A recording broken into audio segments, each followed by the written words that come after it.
Spencer Conway's epic solo journey around Africa on a motorcycle has come to an abrupt halt due to a near-fatal shooting in northern Kenya. Fortunately, Spencer's been rescued by his friend Carl, who's organised transport to take him and the broken bike to Kenya's capital, Nairobi. He's now staying at Karen Camp on the outskirts of the city, trying to get over the ordeal. Here he's joined by Shaun, a cameraman who's flown out from the UK on Spencer's family's request to check Spencer's in one piece and able to continue with his journey. Coping with the shooting was really strange because the initial thing was so quick. I literally waved to this guy, he turned around and fired, and the bike came out from underneath me. I jumped back on the bike and rode off. It didn't sink in. It takes time, and the worst part was really the next 6 hours. And after about 3 hours, I really kind of, I have to admit it, I sort of broke down a little bit. Without exaggerating, I was that far from getting my legs shot off, so literally that far from being killed. It was extremely close. At no point did I ever think of stopping the trip, because I've decided to do it and I am going to do it. I would have had to be killed, to be honest, to stop the trip.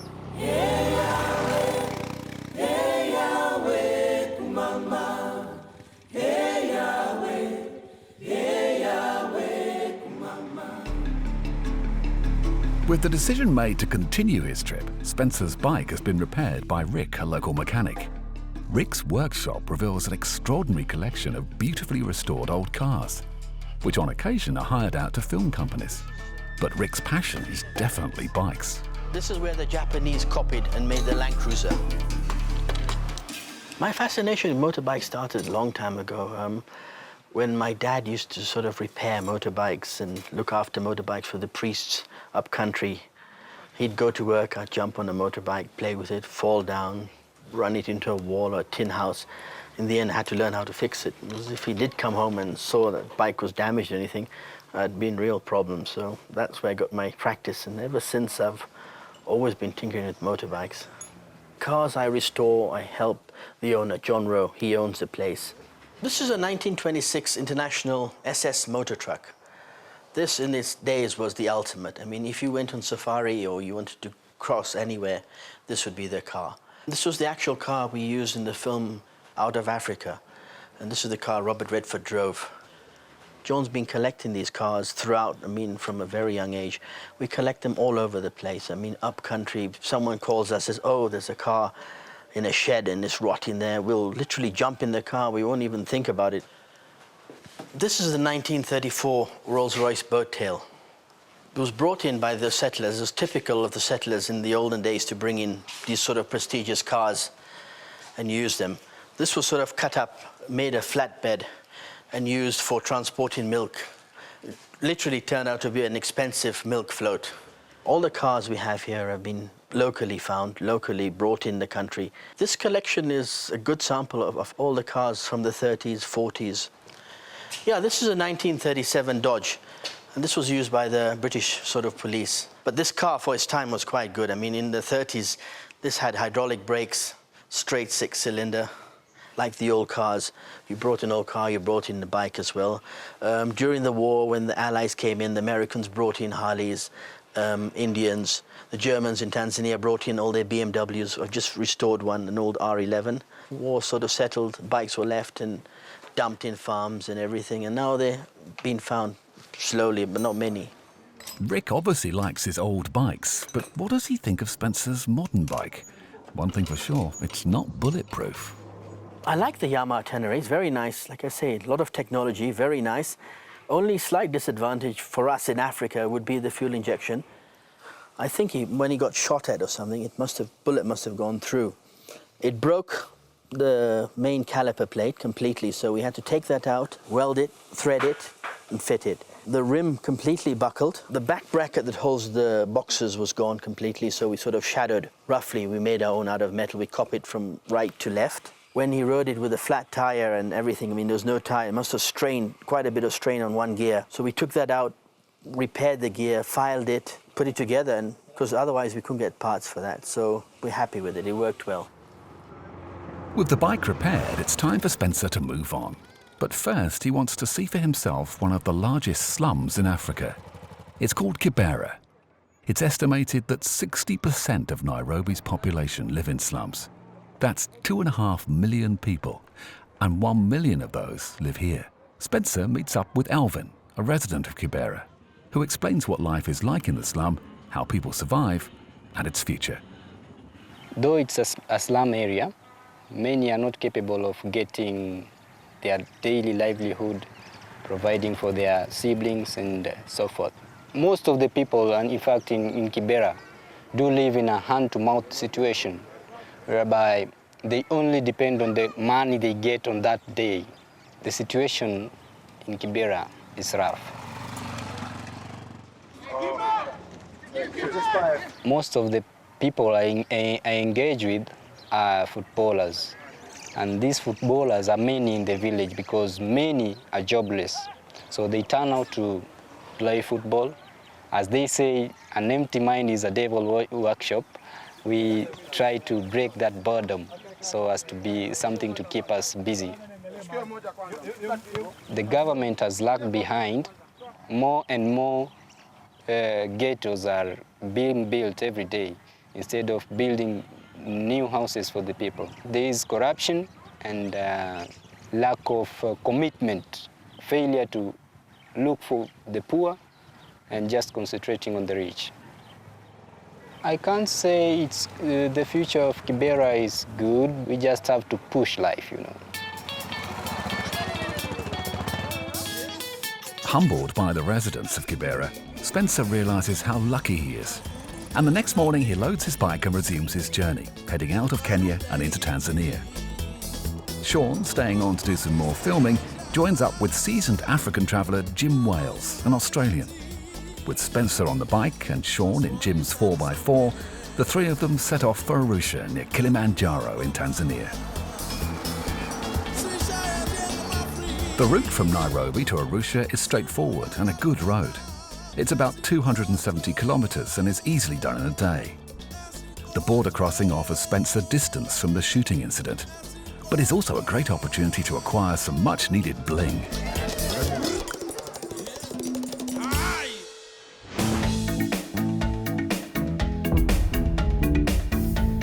Tanzania is about 4 times bigger than the United Kingdom and has a population of around 44 million. It's day 84 on my trip, and I've been delayed for 2 weeks, obviously because of my accident and fixing the bike. But I left Nairobi this morning at about 7 o'clock in the morning. It's all been really good riding. I've just come through into Tanzania, across the border in that direction with, excuse me a minute, there's a truck coming. Tends to happen when you do this. Obonia Sambu it's called. It's a mountain up there, and it's been a bit of dirt, bit of tar road, but really good, and it's so nice to be back on the bike. My destination for today is Arusha. It's right down that road, and right in front of us is Mount Meru. But much more exciting than that is on my left as I was riding down, I managed to make out the snow-capped peaks of Kilimanjaro. Not only is it an iconic landmark, but it's iconic to me really in that stage of my trip, so absolutely brilliant. This route from Kenya to Tanzania is well used by safari tourists travelling between the two countries. Arusha city is the gateway to the national parks in Tanzania, namely the Serengeti, the Ngorongoro Crater, and Mount Kilimanjaro, the highest mountain in Africa. After a long day's ride and with the light fading, they finally arrive in Arusha and find a campsite. This is a place called Masai Camp, which is pretty good, pretty organised, kind of standard. They have rooms that you can rent probably between $12, $15, but I've opted to go for the camping at $5. One little comment about arriving in places, I've got no real specific itinerary. I don't look things up in Lonely Planet, that sort of thing. So when you do come into a town, it's really a case of just asking people. What I do is I say, do you know where the local campsite is? I pop off there if it's really, really rough, and I tend to ask if there's anywhere else nearby. So it's just sort of asking around. So generally you do find the right place.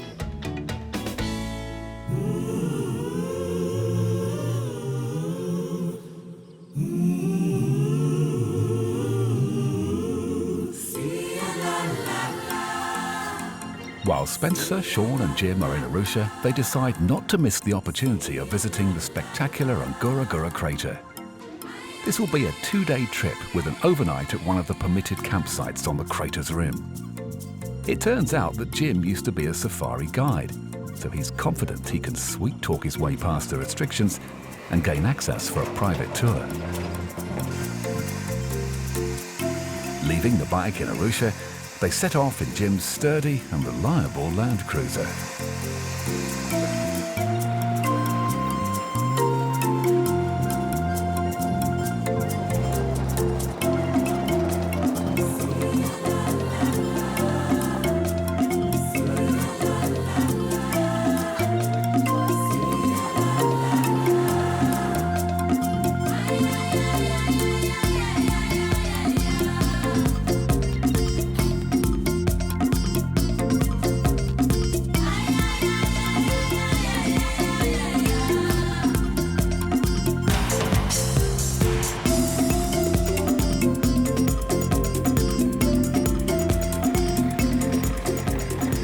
When we got here, we haven't actually gone in, we're on the rim. You can't really see it behind us, but we're sitting on a campsite on the rim of the crater. We skirted it earlier, came across elephants, came across giraffe, zebra. Excellent, really fantastic day. This is basically the setup for camping. So get the fire going, get the tents in place, as you can see, get everything sorted for the next day. Tomorrow morning we're heading into the crater, hoping to see lions, hopefully some rhino and possibly some hippos. So the real proper African experience.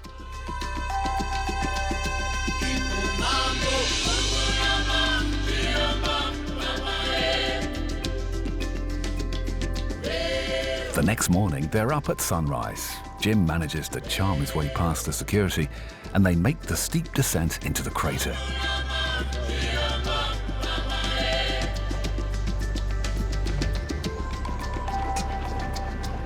As the morning mist lifts, it reveals an extraordinary variety of wildlife living in this unique place.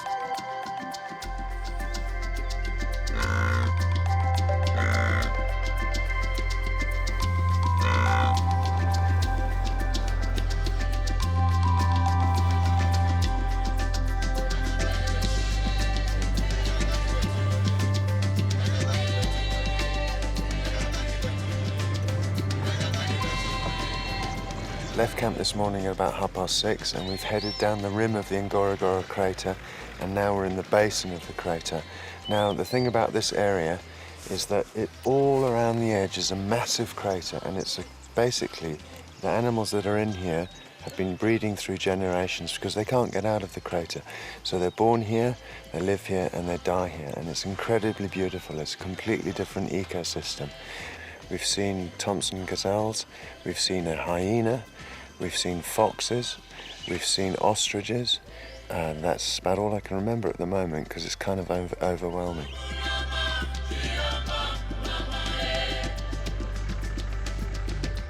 The crater is believed to have been formed 2 to 3 million years ago when a large volcano exploded and collapsed in on itself.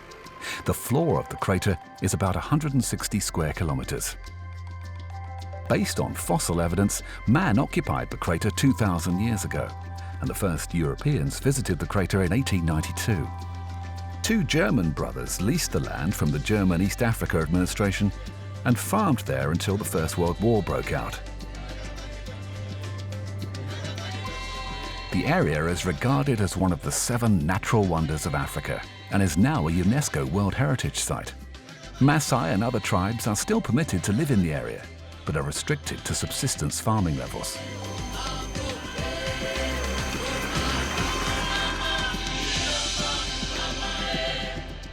Their visit to the spectacular crater is over, and they head back to Arusha.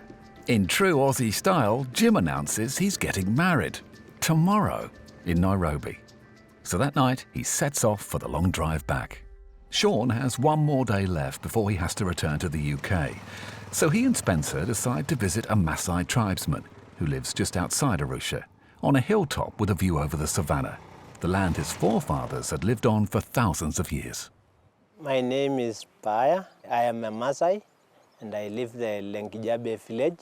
The Maasai, they are rich Maasai. You can meet a Maasai has 400,000 cattle, and they are selling few of them in order to get food, to get clothing, and for medical. The Maasai normally are not a farmer. Me, I have one wife and 5 children. And I'm a Christian. I start to be a Christian now. And the Christian, they said, you must have one wife. The other Maasai, they have 4 wives, till 10, till 20. It depends on you if you have a lot of cattle. The Maasai children going to town to find their work, they leave their parent with a cattle. For the Maasai, you can go anyway. But nowadays, the other tribe coming to the Maasai places and start buying a land. It's not good for the Maasai because they lose places for grazing cattle.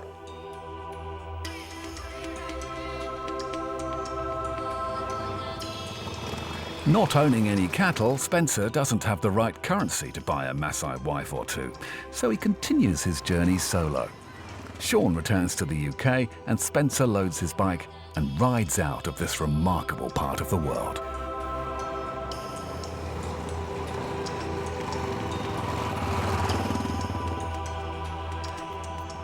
Okay, I'm finally on the road at last. I've just left Arusha and I'm heading towards the Malawi border. It's about 1,200 kilometers, but it's just brilliant to be on the road. Got the tires fixed. Unfortunately, I've got an off-road tire on the front, so it's wobbling a bit at 140, 150, but I'm trying to keep below that. It's incredibly hot as well. It's about probably 32, and it's 10 o'clock in the morning.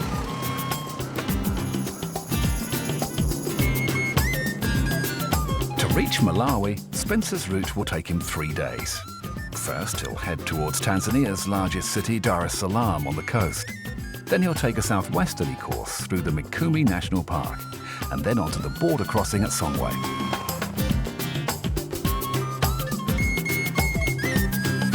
Just about 60 kilometers from a place called Chilinze. I've just stopped at the side of the road just to get a bit of a break because I came around the corner. I've been cruising at about 120, 130. It's going really well.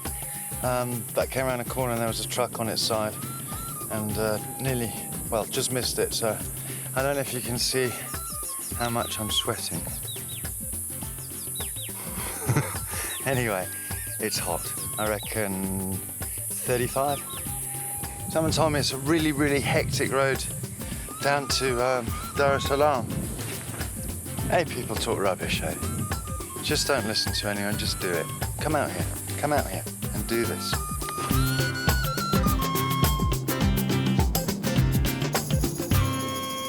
Right, it's day 90. I just left a place called Chalinde. I stayed the night there, it was fine, no problems. I'm entering the Mikumi National Park, so I'm about 600 kilometers from the Malawi border, so that's pretty good. Great thing about this is it's one of the few national parks where you can take your motorbike in. Elephants about 100 meters from the road. This is superb.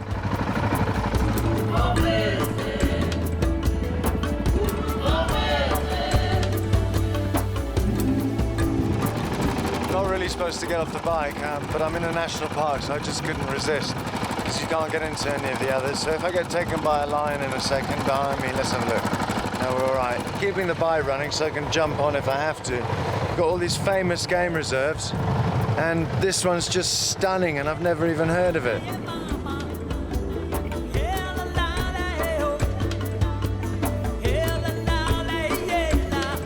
Ever since I came into the Mikumi National Park, it's just the most beautiful. It's the biggest surprise so far on this trip, apart from the Great Rift Valley in Ethiopia.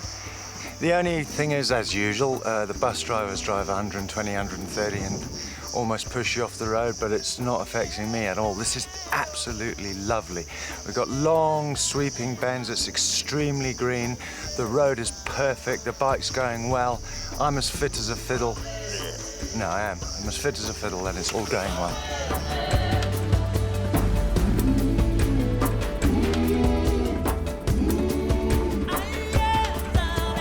Right, it's the end of my day. It's about 4:15, I think, and I've just spotted a sign here for Riverside. What is it? Yeah, Riverside campsite. So I'm going to head down here. It's a dirt road, looks quite fun, so I'm going to put the helmet camera on and see what happens. The Riverside camping sign doesn't disappoint. Spencer pitches his tent by a river for his last night in Tanzania.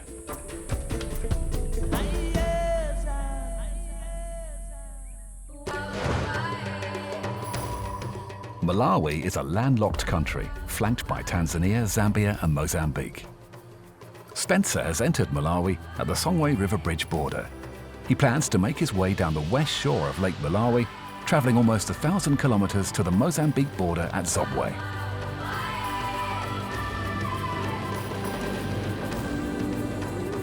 I'm in a place called Candy Beach. It's halfway down Malawi. There's a little town called Chincheche, and it's just about 25 kilometres out of there. It's an absolutely beautiful place. I've done a couple of these campsites. This one is mainly for overlanders. This place is extremely well set up. It's even got like berths, that's the word, for trucks. So they all pull in, they get out, they've got a covered area, they've got seating, all that sort of business. So yeah, very, very well organised, very plush. I'm camping, $5. Malawi's expensive, very expensive, but incredibly beautiful. You know what, just when you thought Africa couldn't get any more beautiful, God throws Malawi at you. It is beyond belief. It's absolutely stunning. It's mountainous, it's green, it's got rivers, it's got beaches, it's got infrastructure, the roads are great, the people are great. It's the best country already. Ethiopia was my favourite, then Kenya, then Tanzania, now Malawi. I mean, things can't get better than this. The riding's amazing, absolutely amazing. Any bikers out there, take a holiday to Malawi. Don't have to do the whole of Africa and be mad like me. Just get out there and try it out. Ow! Ah! Bitten by something. So far, Spencer has managed to travel through 9 countries in 94 days. He still has 22 countries to go if he's to fulfill his ambition of circumnavigating Africa.